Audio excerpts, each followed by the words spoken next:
જય સ્વામિનારાયણ. ધોરણ 12 રસાયણ વિજ્ઞાન પ્રકરણ 2 દ્રાવણો.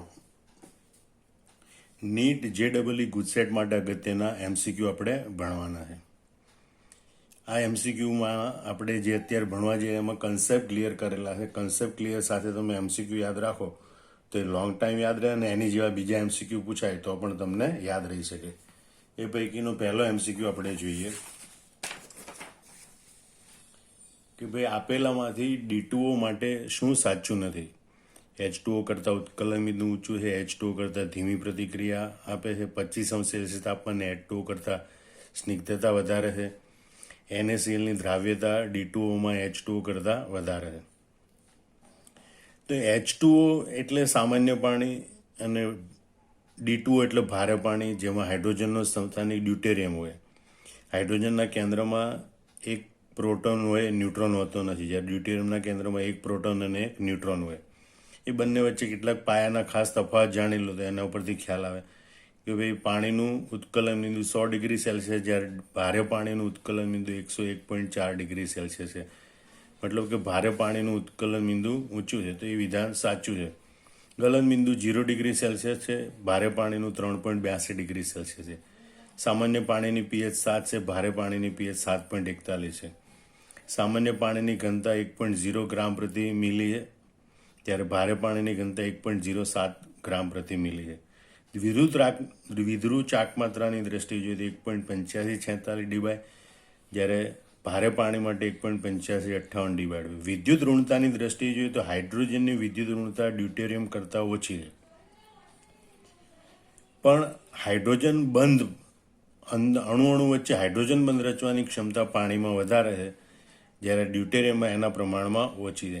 એના કારણે જ સોડિયમ ક્લોરાઇડ છે એની દ્રાવ્યતા H2Oમાં વધારે હોય, કારણ કે જેટલા હાઇડ્રોજન બંધ વધારે રચી શકે એટલી જલીકરણ એન્થાલ્પી વધારે હોય, એટલી પદાર્થને દ્રાવ્ય કરવાની ક્ષમતા વધારે હોય. એટલે પાણીની છે એ ધ્રુવીય પદાર્થોને દ્રાવ્ય કરવાની ક્ષમતા D2O કરતાં વધારે છે. મતલબ કે પાણીની D2Oમાં દ્રાવ્યતા વધારે ના હોય, H2Oમાં વધારે હોય, માટે અહીંયા વિકલ્પ D એ સાચો છે.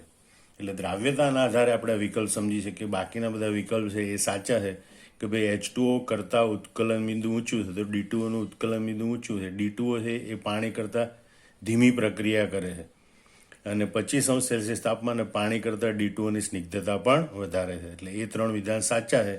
યાદ રાખજો, NaClની દ્રાવ્યતા D2Oમાં H2O કરતાં ઓછી છે, માટે આ વિધાન ખોટું છે, એ સાચું નથી. 25°C તાપમાને CH4 અને H2ના સમાન દળને ખાલી કન્ટેનરમાં મિશ્ર કરવામાં આવે તો કુલ દબાણના કેટલા અંશ એ દબાણ H2 દ્વારા નિર્મિત થાય. અહીંયા જ્યારે ખાલી કન્ટેનરમાં કુલ દબાણ 2 વાયુ દ્વારા નિર્મિત થતું હોય તો જેટલા મોલ અંશ હોય એટલા ભાગનું દબાણ કુલ દબાણમાંથી એનું નિર્મિત થતું. એનો મતલબ કે આપણે CH4 અને H2નું સમાન દળ જ્યારે મિશ્ર કરીએ ત્યારે H2ના મોલ અંશ કેટલા છે એ આપણે શોધવું પડે. તો આપણે જોઈએ કે પહેલાં ભાઈ બંનેના દળ સમાન છે, તો ધારો કે મિથેનનું દળ X તો H2નું દળ પણ X.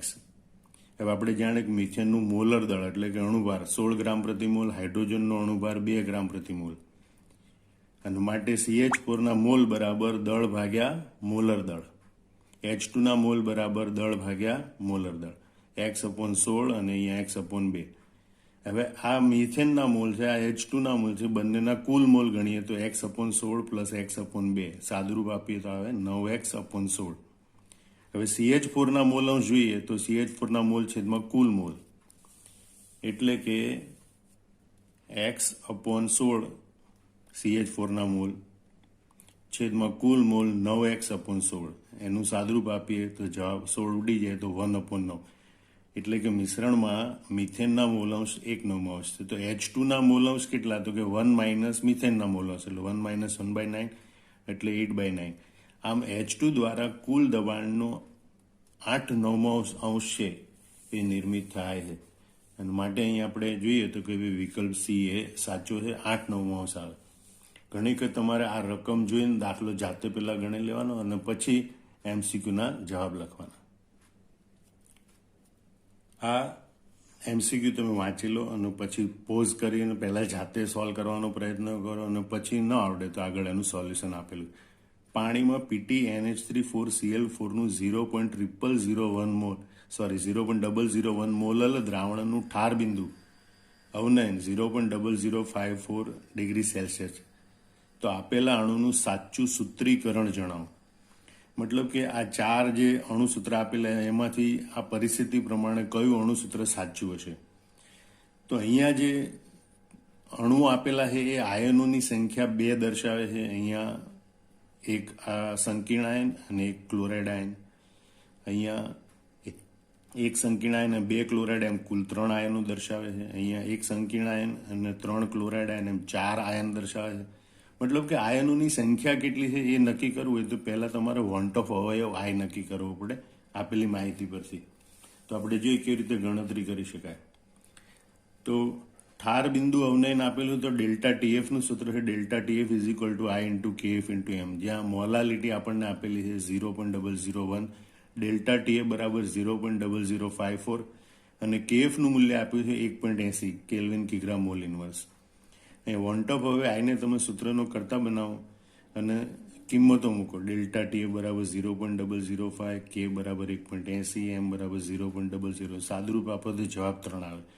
એનો મતલબ કે વોન્ટ ઓફ અવયવ 3 છે. એ એમ દર્શાવે કે ભાઈ વિકલ્પમાં જે સંયોજનો પૈકી જે સંયોજન છે એ 3 આયન ઉત્પન્ન કરી શકતું હોય એ વિકલ્પ સાચો હોય, કારણ કે એના માટે વોન્ટ ઓફ અવયવ આય 3 આવે.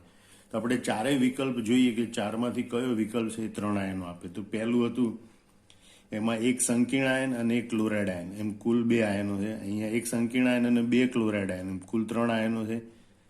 અહીંયા સી વિકલ્પમાં એક સંકીર્ણ આયન અને 3 ક્લોરાઇડ આયન કુલ 4 આયનો છે. જ્યારે અહીંયા આયનીકરણ થતું નથી, માત્ર સંકીર્ણ સંયોજન આપેલું છે એટલે કે ઘટક કણની સંખ્યા 1 થાય. આમ કુલ આયનોની સંખ્યા 3 હોય એવો વિકલ્પ બી છે અને માટે આપણે જોઈ શકીએ કે અહીંયા વિકલ્પ બી એ સાચો છે. 0.1 મોલલ જલીય CH3COOના દ્રાવણનું માપેલું ઠાર બિંદુ અવનયન 0.19 ડિગ્રી સેલ્સિયસ છે.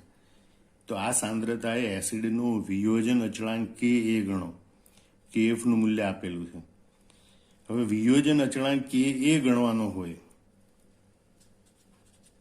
તો એના સૂત્ર પ્રમાણે આપણને આલ્ફાની જરૂર પડે. આલ્ફાની ગણતરી કરવાની હોય તો એના પ્રમાણે આપણે વોન્ટ ઓફ અવયવ આઈની ગણતરી કરવી પડે. પહેલાં આપેલી માહિતી પરથી વોન્ટ ઓફ અવયવ આઈ ગણીશું, પછી એની પરથી આલ્ફા ગણવાનો, એની પરથી કે ગણવાનો. વિડીયો પોઝ કરો અને તમે જાતે ગણવાનો પ્રયત્ન કરો અને પછી તમે એનો જવાબ જુઓ. તો ચાલો આપણે જવાબ જોઈએ. સૌ પ્રથમ આપણે વોન્ટ ઓફ અવયવ આઈ શોધવાનો છે આપેલી માહિતી પરથી. તો આપણે જોઈએ કે delta Tf is equal to i into Kf into m. જે આઈને સૂત્રનો કરતા બનાવો. મોલાલિટી આપણને 0.1 મોલલ આપેલ. ડેલ્ટા ટીએફ બરાબર 0.19 ડિગ્રી સેલ્સિયસ. કે એફ 1.86. આ કિંમતો અહીં મૂકી દઈએ તો આઈનું મૂલ્ય આવે 1.02.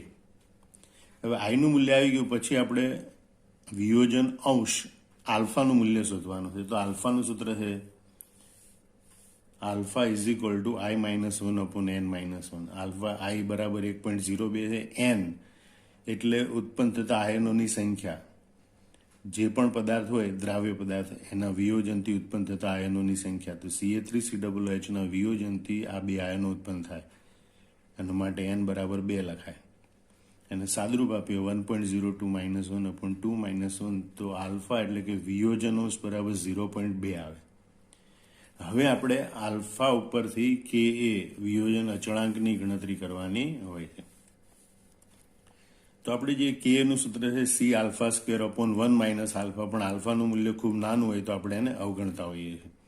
એટલે કે A is equal to C alpha square. બીજી વાત કે મંદ દ્રાવણ માટે અથવા તો રકમમાં કોઈ સ્પષ્ટ ઉલ્લેખ ન કર્યો હોય ત્યારે મોલર સાંદ્રતા એ જ મોલર સાંદ્રતા ગણી લેવાની. એટલે કોન્સન્ટ્રેશન મોલર સાંદ્રતા અહીં દર્શાવવાનું હોય એ આપણે 0.1 મોલર ગણી લઈશું. તો અહીંયા સીની જગ્યાએ લખ્યું 0.1. Alpha is equal two 0.02. અહીંયા ભૂલથી લખાઈ ગયું, સોરી. આનું સાદુરૂપ આપ્યું 1 - 0.2 એટલે 0.02. તો 0.02 નો સ્ક્વેર બરાબર 0.0004. આનું સાદુરૂપ આપીએ તો કે બરાબર આવે 4 ગુણ્યા 10⁻5 ઘાત. આમ આપણે જોઈએ કે ઉપરોક્ત વિકલ્પમાં વિકલ્પ બી એ દર્શાવે કે 4 ગુણ્યા 10⁻5 ઘાત, માટે વિકલ્પ બી એ સાચો છે. 100 ગ્રામ પાણીમાં 90% આયનીકરણ પામતા 8.1 ગ્રામ HBr ધરાવતા દ્રાવણ માટે ઠાર બિંદુ ગણો. કે બરાબર 1.86. અને ઠાર બિંદુ ડેલ્ટા TFની વાત કરવાની છે. અને અહીંયા 90% આયનીકરણ પામેલું છે, એનો મતલબ કે વિયોજન અંશ આલ્ફા એ 0.9 હોય. તો આ રીતે આપણે ગણતરી કરવાની. ભાઈ 90 આલ્ફા બરાબર 0.9 હોય એના આધારે આપણે આ ગણતરી કરવાની. તો સૌથી પહેલાં આપણે જોઈએ ભાઈ HBrનું 90% આયનીકરણ થાય છે. તો આયનીકરણ આલ્ફા ઇઝ ઇક્વલ ટુ 0.9. એની ઉપરથી આપણે 1/y ગણવાનો. તો I is equal two 1 + n-1 alpha. અને અહીંયા n એટલે HBrના વિયોજનથી ઉત્પન્ન થતા આયનોની સંખ્યા. તો HBrના વિયોજનથી H+ અને Br- 2 આયનો ઉત્પન્ન થાય, એટલે અહીં આપણે n બરાબર 2 લખીશું અને સાદુરૂપ આપીએ એટલે 1/y નું મૂલ્ય આવે 1.9. હવે એની પરથી આપણે ડેલ્ટા TFની ગણતરી કરવાની. Delta TF is equal two I × KF × M, એટલે I × KF × 1000 ગુણ્યા W2/M2 ગુણ્યા W1. રકમમાંથી આપણે જોઈએ તો ભાઈ કે બરાબર 1.86 છે. W2 એટલે કે HBrનું દળ 8.1 ગ્રામ છે. W1 એટલે કે પાણીનું દળ 100 ગ્રામ છે. અને અણુભાર HBrનું મોલર દળ બીઆરનો પરમાણુ ભાર 80 વત્તા હાઇડ્રોજનનો પરમાણુ ભાર 1 બરાબર 81 ગ્રામ પ્રતિ મોલ. આ બધી કિંમતો છે, આ સૂત્રમાં આપણે મૂકી દઈએ સાદુરૂપ આપીએ તો ડેલ્ટા TFનું મૂલ્ય આવે છે 3.53 ડિગ્રી સેલ્સિયસ. તો આ 3.53 આપણે જવાબ લખી નાખવાનો નથી, ધ્યાન રાખજો. કારણ કે દ્રાવણનું ઠાર બિંદુ હજી ગણવાનું છે. આ ઠાર બિંદુ અવનયન એટલે કે ઠાર બિંદુમાં થતો ઘટાડો છે કીધું છે. અહીંયા શું પૂછેલું છે એના આધારે બરોબર ધ્યાનથી જવાબ પસંદ કરવાનો. ઠાર બિંદુ અવનયન કીધું હોય તો 3.53 આવે, પણ દ્રાવણનું ઠાર બિંદુ કીધું છે તો ઠાર બિંદુ TF is equal two T0F minus delta TF. T0F એટલે શુદ્ધ પાણીનું ઠાર બિંદુ જે 0 ડિગ્રી સેલ્સિયસ હોય, માઇનસ ડેલ્ટા TF 3.53, એટલે 0 - 3.53 એટલે -3.53 ડિગ્રી સેલ્સિયસ. આમ વિકલ્પ બી એ અહીંયા સાચો છે.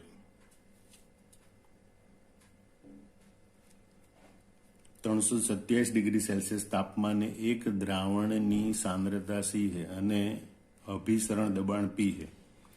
તે જ દ્રાવણની સાંદ્રતા 427°C તાપમાન બદલ્યું છે. તાપમાને C/2 અને અભિસરણ દબાણ 2 વાતાવરણ છે. તો આ Pનું મૂલ્ય શોધો. પહેલા રકમ જોઈ લો, તમે જાતે ગણવાનો પ્રયત્ન કરો, વિડીયો પોઝ કરી દો અને પછી જવાબ જોવાનો પ્રયત્ન કરો. તો ચાલો જવાબ જોઈએ. તો પહેલી પરિસ્થિતિ છે T1 બરાબર 327°C હોય ત્યારે અભિસરણ દબાણ માટે જરૂરી જે પદો છે, અભિસરણ દબાણનું સૂત્ર હોય પાઈ બરાબર CRT. R તો અચળાંક છે, તો પાઈ, C અને T ની કિંમતો આ તાપમાન આપણે જોઈએ. તો T1 બરાબર 327°C હોય ત્યારે T1 કેપિટલ T1 એટલે કે કેલ્વિન તાપમાન 327 + 273 બરાબર 600 કેલ્વિન. C1 તો એ વખતે પહેલા દ્રાવણની સાંદ્રતા C આપેલી છે એટલે C1 is equal two C અને દબાણ P આપેલું છે માટે અભિસરણ દબાણ P આપેલું છે માટે પાઈ1 બરાબર P. બીજું છે 427°C હોય ત્યારે. તો 427°C હોય ત્યારે કેલ્વિન તાપમાન 427 + 273 એટલે 700 કેલ્વિન થાય. C2 is equal two C/2 અને પાઈ2 એટલે કે અભિસરણ દબાણ એ 2 વાતાવરણ આપેલું છે. અહીં 2 પરિસ્થિતિ છે. બંને પરિસ્થિતિમાં સૂત્રો આપણે આવી રીતે લખીએ છીએ કે ભાઈ પાઈ1 ઇઝ ઇક્વલ ટુ C1R_T1 અને બીજી પરિસ્થિતિમાં પાઈ2 ઇઝ ઇક્વલ ટુ C2R_T2. આ બંને સમીકરણનો ગુણોત્તર લેવાનો. તો આપણે જોઈએ કે ભાઈ પાઈ1/પાઈ2 ઇઝ ઇક્વલ ટુ C1R_T1/C2R_T2. અહીંયા R બંનેમાં ઉડી જાય. હવે પાઈ1 ઇઝ ઇક્વલ ટુ P છે અને પાઈ2 ઇઝ ઇક્વલ ટુ 2 વાતાવરણ છે, આ P/2 અહીંયા. પછી C1 is equal two C અને C2 is equal two C/2, C અને C/2. પછી T1 T2, તો T1 is equal two 600, T2 is equal two 700. એ અહીંયા કિંમતો મૂકી અહીંયા બંને સીવડી જાય, આ છેદનો છેદ અંશમાં 2 ઉપર જાય ને આ બાજુથી 2 ઉપર જાય. સાદુરૂપ આપીએ તો જવાબ આવે 24/7 વાતાવરણ. આમ અહીંયા આ પ્રશ્નમાં વિકલ્પ બી એ.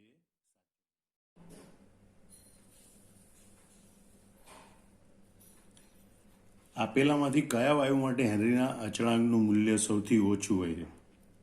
નાઇટ્રોજન, હિલિયમ, હાઇડ્રોજન કે CO2? તમે વિચારી રાખો, વિડીયો પોઝ કરો.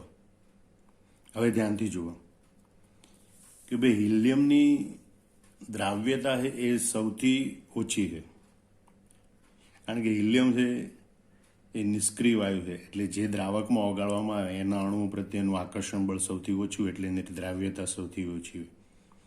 હાઇડ્રોજન છે એ પણ લગભગ કુલ 2 ઇલેક્ટ્રોન, એટલે કે હિલિયમ જેવી ઇલેક્ટ્રોન રચના ધરાવે છે, 2 ઇલેક્ટ્રોનવાળી, અને માટે એ પણ જ્યારે જે દ્રાવકમાં ઓગળે એના પ્રત્યે આકર્ષણ બળ ઓછું હોય, પણ હિલિયમ કરતાં થોડું વધારે, એટલે દ્રાવ્યતા પણ થોડી વધારે. એના કરતાં નાઇટ્રોજનની દ્રાવ્યતા વધારે અને CO2 થોડો ધ્રુવીય છે, એના કારણે એની દ્રાવ્યતા પણ વધારે. આમ દ્રાવ્યતાનો ક્રમ આ પ્રમાણે છે: હિલિયમ કરતાં, હાઇડ્રોજન કરતાં, નાઇટ્રોજન કરતાં કાર્બન ડાયોક્સાઇડની દ્રાવ્યતા વધારે હોય. પણ હેનરીનો અચળાંક છે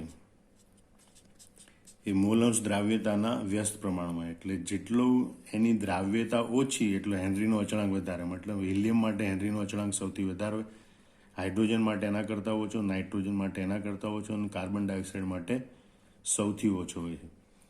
આમ કાર્બન ડાયોક્સાઇડ છે એના માટે હેનરીના અચળાંકનું મૂલ્ય સૌથી ઓછું હોય છે, માટે વિકલ્પ ડી. હવે આપણે MCQ નંબર 8 જોઈએ. 2 પ્રવાહીઓ X અને Y આદર્શ દ્રાવણ રચે છે. 300 કેલ્વિન તાપમાને મિશ્રણનું બાષ્પ દબાણ 400 મીમી અને મોલ ગુણોત્તર 1:1. ધ્યાન રાખજો, મિશ્રણનું કુલ બાષ્પ દબાણ 400 મીમી હોય ત્યારે X અને Yના મોલનો ગુણોત્તર 1:1 છે. બીજું, સમાન તાપમાને એટલે કે એ જ તાપમાને 350 મીમી બાષ્પ દબાણે મોલ ગુણોત્તર 1:2 છે. એટલે કે મિશ્રણનું કુલ બાષ્પ દબાણ 350 મીમી હોય ત્યારે X અને Yનો મોલ ગુણોત્તર 1:2 છે. તો X અને Y શુદ્ધ સ્વરૂપે હોય ત્યારે તેના બાષ્પ દબાણ અનુક્રમે શોધો. અહીં 2 અલગ અલગ પરિસ્થિતિ આપે છે, બંને પરિસ્થિતિની આપણે વિગતવાર ચર્ચા કરીશું.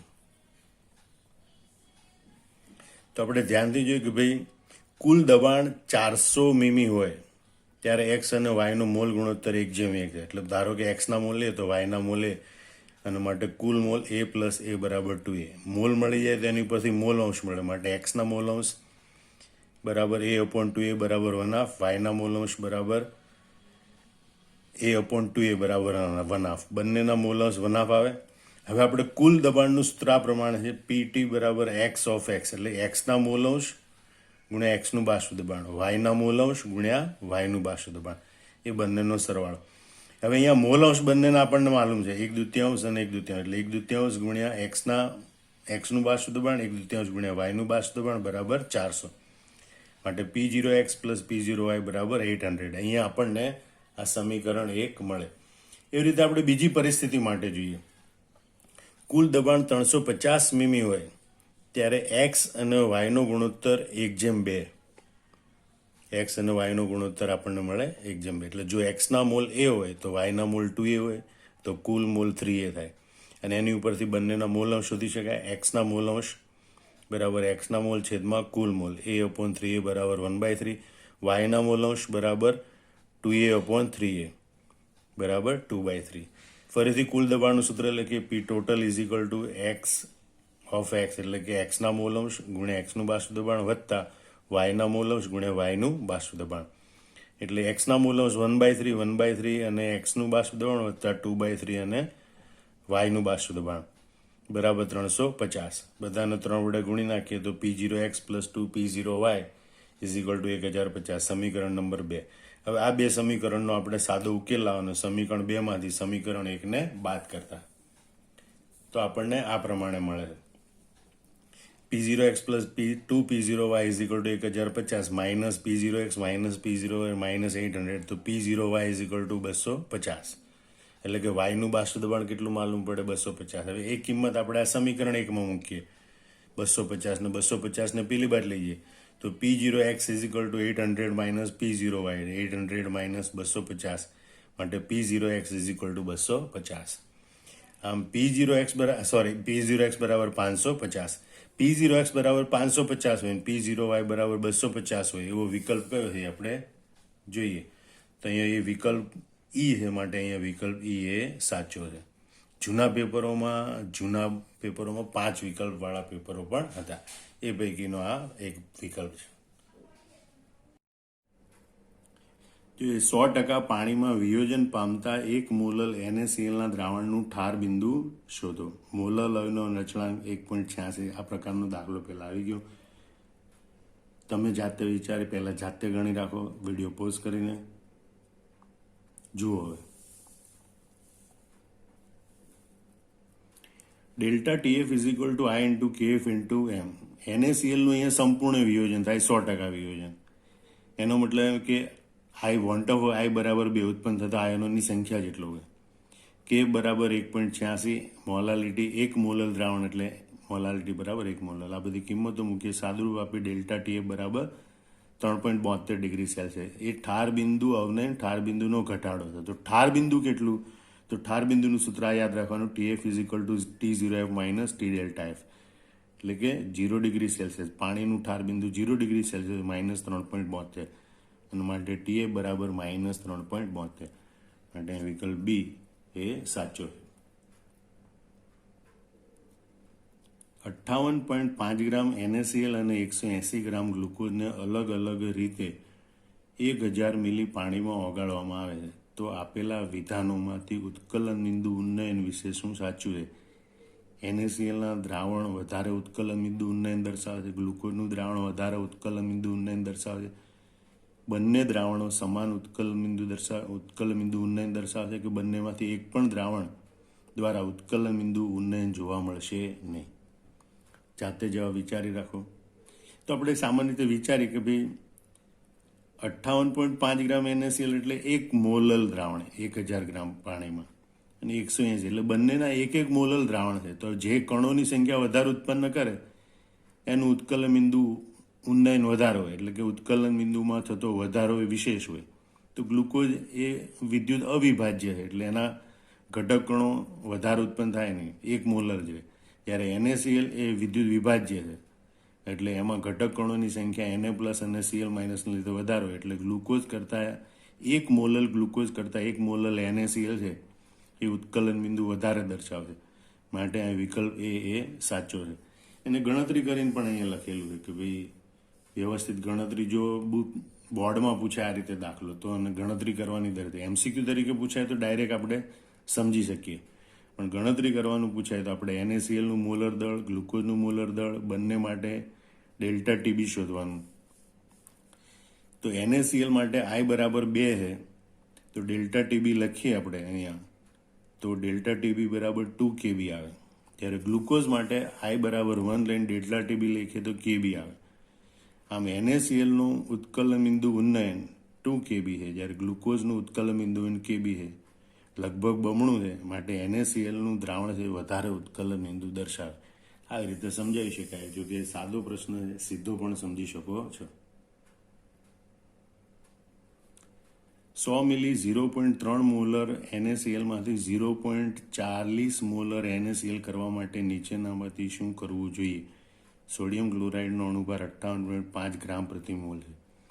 20 મિલી પાણી ઉમેરવાથી, 10 મિલી પાણીનું બાષ્પીભવન કરવાથી, 0.010 મિલી NaCl ઉમેરવાથી, 0.585 ગ્રામ NaCl ઉમેરવાથી.